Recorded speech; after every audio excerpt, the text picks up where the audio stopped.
Yes, good morning students. So today we are going to start new chapter in SST, which is chapter number 16, Great World Leaders. Not about Indian, but it's about world.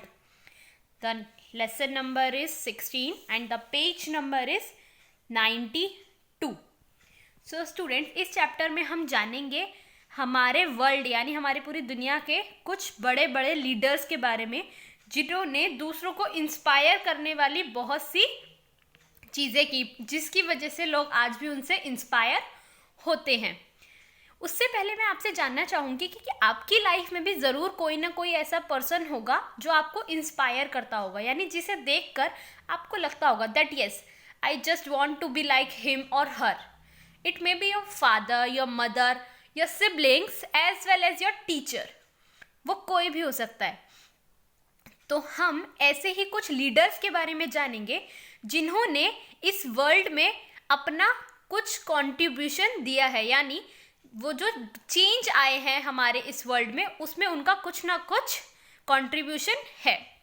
सबसे पहले हम जानते हैं George Washington के बारे में। ये आपको पिक्चर दिखाई गई है, ये हैं George Washington. He was born on 22 February 1732, 22 फरवरी 1732 में उनका जन्म हुआ था। वो भी कहाँ हुआ था? वेस्टमोरलैंड में, जो एक कंट्री है वर्जीनिया में, यूनाइटेड स्टेट्स ऑफ अमेरिका में है ये country. He was a great military leader, वो जो थे एक बहुत बड़े मिलिट्री लीडर थे, और साथ ही साथ उन्हें इलेक्ट भी किया था as a commander in chief of the continental army in 1775। 1775 में उन्हें कमांडर इन चीफ भी इलेक्ट किया गया था, और वो भी किसके लिए? अमेरिकन वॉर ऑफ इंडिपेंडेंस के लिए। उस टाइम पे अमेरिकन की एक वॉर चल रही थी which was known as American war of independence.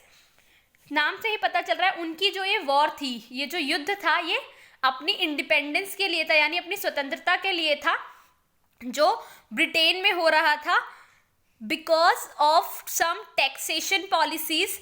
कुछ टैक्सेशन पॉलिसीज थी जिसके लिए वो अपोज कर रहे थे, and they want to establish United States of America as their own country.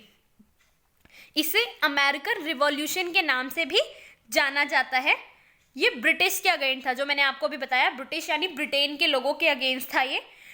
1789 में जॉर्ज वॉशिंगटन जो थे, सबसे पहले 1775 में जब वो कमांडर इन चीफ थे, तो उस वक्त अपनी आर्मी को यही लीड कर रहे थे, क्योंकि कमांडर इन चीफ थे, तो इनका बहुत बड़ा कंट्रीब्यूशन है इस अमेरिकन रिवॉल्यूशन में।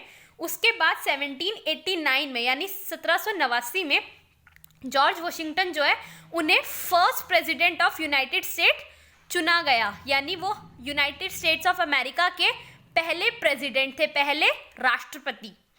और उसके बाद उनका कार्यकाल जो था ये, वो इतना अच्छा था, इसीलिए उन्हें री इलेक्ट किया गया, यानी दोबारा इलेक्ट किया गया एज प्रेसिडेंट इन 1792।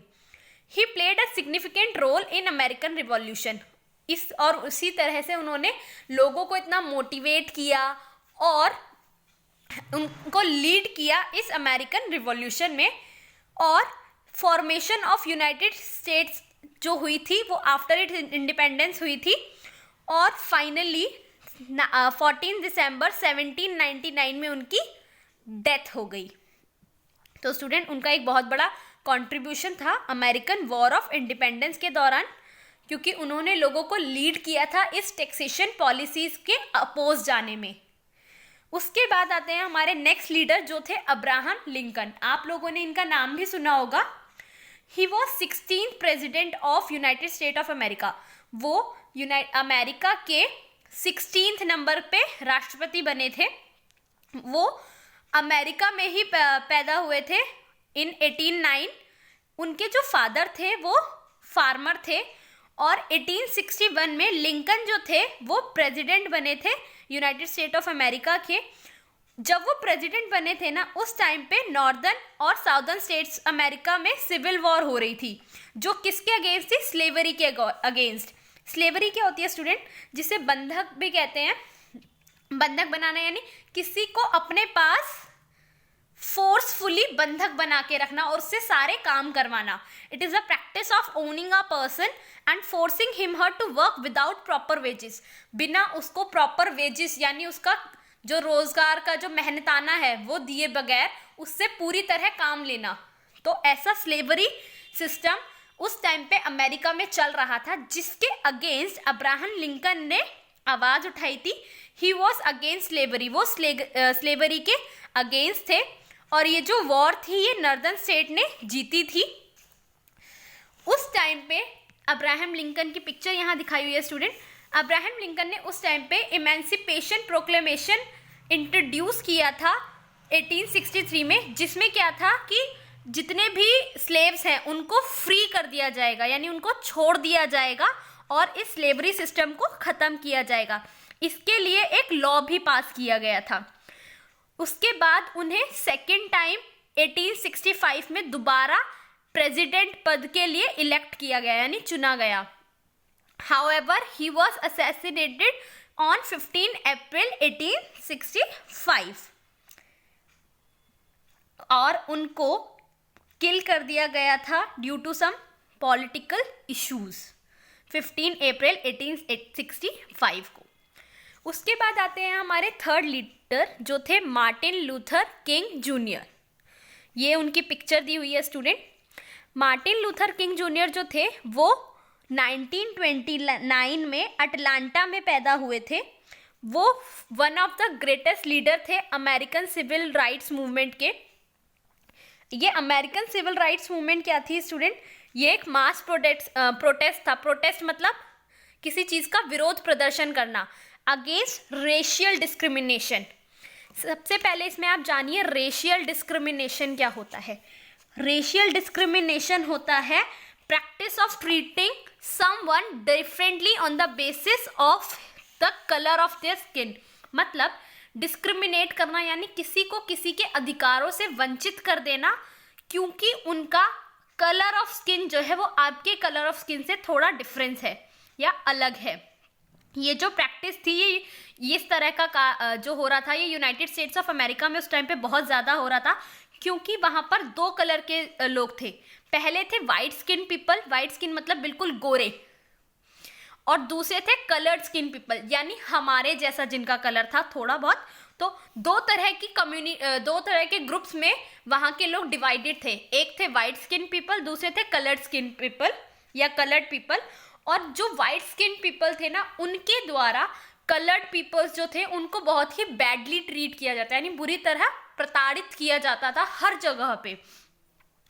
तो रेशियल डिस्क्रिमिनेशन होती है इन शॉर्ट किसी को किसी के फेस के कलर या किसी की रेस की वजह से कलर स्किन के कलर की वजह से अलग तरह से उसके साथ व्यवहार करना या दुर्व्यवहार करना, बुरा व्यवहार करना.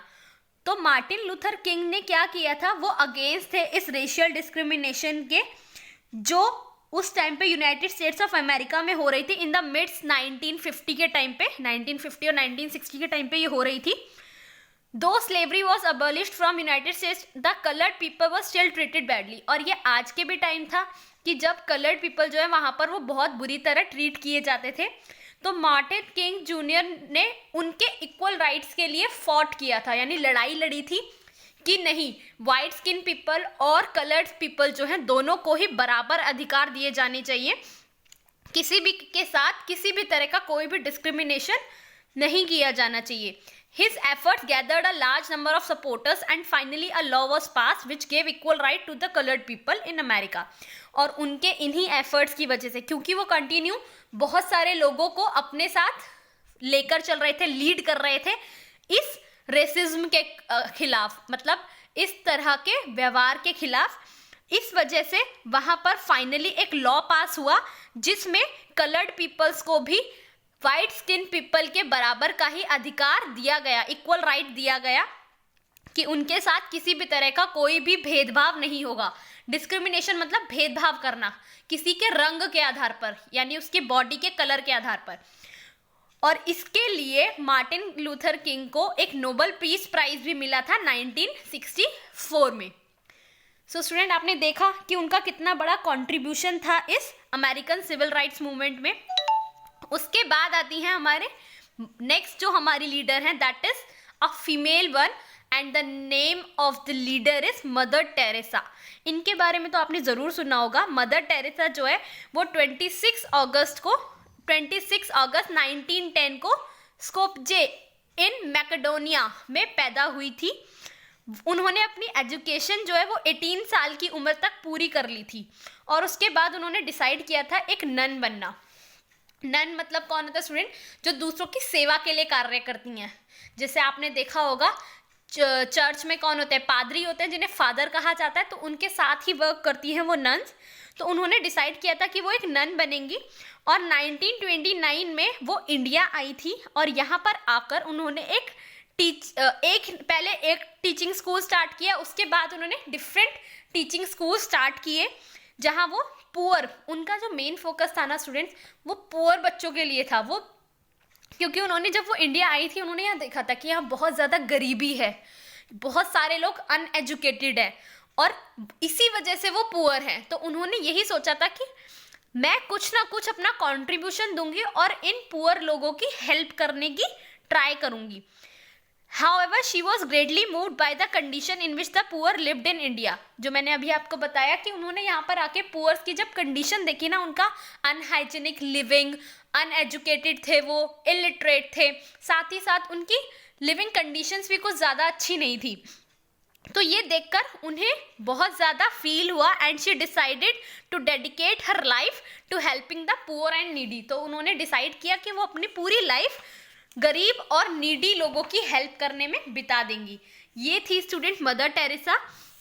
और मदर टेरेसा ने इसके लिए मिशनरीज ऑफ चैरिटी, जो कि कैलकट्टा, उस टाइम पे जिसे कैलकट्टा कहा जाता था, अब उसे कोलकाता कहा जाता है, 1950 में उन्होंने वो मिशनरी स्कूल ओपन किया था, जहाँ पर नीडी लोगों की और जो होमलेस और हंगरी होते हैं, होमलेस मतलब जिनके पास घर नहीं है रहने को, और जो भूखे हैं उनकी हेल्प की जाती थी, उनको शेल्टर प्रोवाइड किया जाता था, उनको रहने की जगह दी जाती थी। उसके साथ साथ उन्होंने एक ऑर्फनेज होता है अनाथ आश्रम, उन्होंने एक अनाथ आश्रम भी खोला था, जिसका नाम उन्होंने रखा था निर्मल हृदय, जो 1952 में उन्होंने ओपन किया था। और ये दोनों ही ऑर्गेनाइजेशन, मिशनरीज ऑफ चैरिटी और निर्मल हृदय, दोनों ही आज के टाइम पे भी बहुत ज़्यादा सपोर्ट मिलता है इन्हें बाकी लोगों की तरफ से भी, और ये दोनों ही ऑर्गेनाइजेशन आज भी बहुत सारे पुअर लोगों की हेल्प करने के लिए आगे आ रही हैं और उनकी हेल्प कर भी रही हैं। क्योंकि मदर टेरेसा ने दूसरी कंट्री की होने के बावजूद इंडिया में आके इतना ज़्यादा नोबल वर्क किया था, इसीलिए उन्हें नोबल प्राइज़ भी मिला था 1979 में, और साथ ही साथ उन्हें भारत रत्न भी दिया गया था 1980 में। और फाइनली 5 सितंबर 1997 को उनकी डेथ हो गई, और 2016 में, यानी जो अभी रिसेंट 2016 ईयर था, उसमें उन्हें संत भी डिक्लेयर कर दिया गया था, उन्हें एक संत की उपाधि दे दी गई थी। ओके स्टूडेंट्स, इसके बाद यहाँ पर एक पिक्चर दी गई है, you have to identify the person in this picture. So this is Nelson Mandela, और ये क्यों फेमस थे? Because he was the president of South Africa, वो साउथ अफ्रीका के प्रेजिडेंट थे, इसलिए वो फेमस थे, और इन्होंने भी बहुत ज़्यादा कॉन्ट्रीब्यूशन किया था साउथ अफ्रीकन लोगों के लिए, उनकी हेल्प करने के लिए। सो स्टूडेंट्स, हमारे पास सिर्फ यही नहीं है, और भी ऐसे बहुत सारे लीडर्स हैं जिन्होंने इस सोसाइटी में चेंज लाने के लिए बहुत ही एक इम्पॉर्टेंट कंट्रीब्यूशन दिया है। तो होप सो आप भी इनकी लाइफ से इंस्पायर हुए होंगे, और आप भी ट्राई करेंगे कुछ ना कुछ, हम बड़े लेवल पे ना सही लेकिन छोटे लेवल्स पे जितना हो सके नीडी पीपल्स की हेल्प कर सकते हैं। तो we have to do the same. So thank you so much. Hope you understand the video, students. Read the chapter again for better understanding.